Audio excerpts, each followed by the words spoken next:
The sweet, peppery, almost hot, fragrant flavor of ginger is found in so many different cuisines that we eat. We find it in sauces and dressings, we find it in desserts, and lots of different Asian dishes. You may already be familiar with ground ginger, which looks like this. You find this in a small jar in the spice section of your supermarket.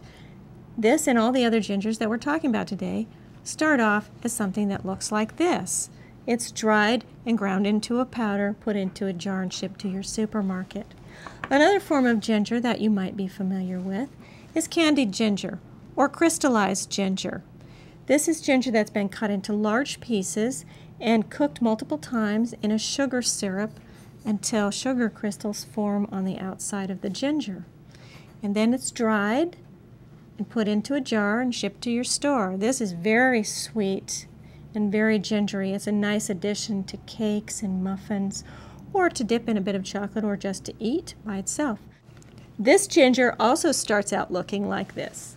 This is fresh ginger. You may have seen this in the marketplace. Sometimes it's a huge piece, and if you don't need that much, you can simply break off what you need. It's sold by the pound. Once you get this at home, it's a bit daunting trying to figure out what to do with it. To use it, you're going to need to peel it, and the easiest way to do that is with a teaspoon. Just run the spoon up the peel like this, and it zips it right off. So we're going to continue to peel this until it looks like this. All the peel is off, and this is ready to be used. The most common way to use this ginger is to grate it.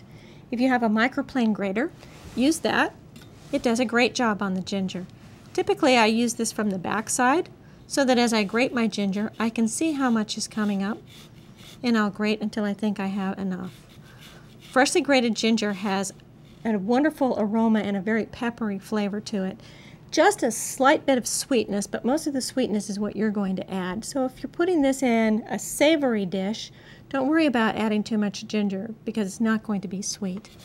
You can grate it on a microplane grater like this, or you might have a ginger grater in your kitchen that you could use to do this.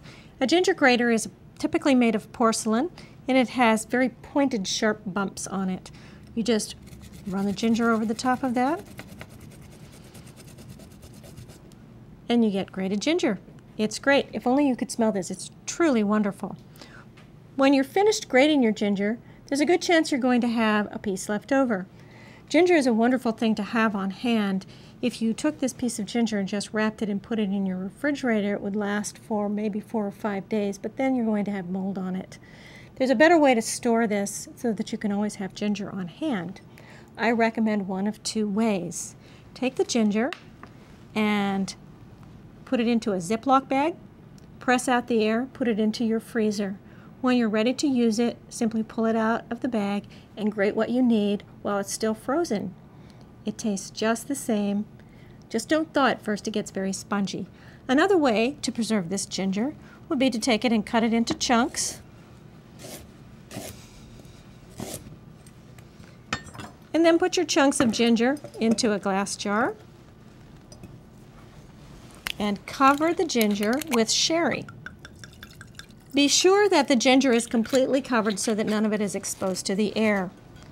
You can store this ginger in the sherry in your refrigerator pretty much indefinitely, taking out a chunk as you need it, putting it back after you've taken off what you need.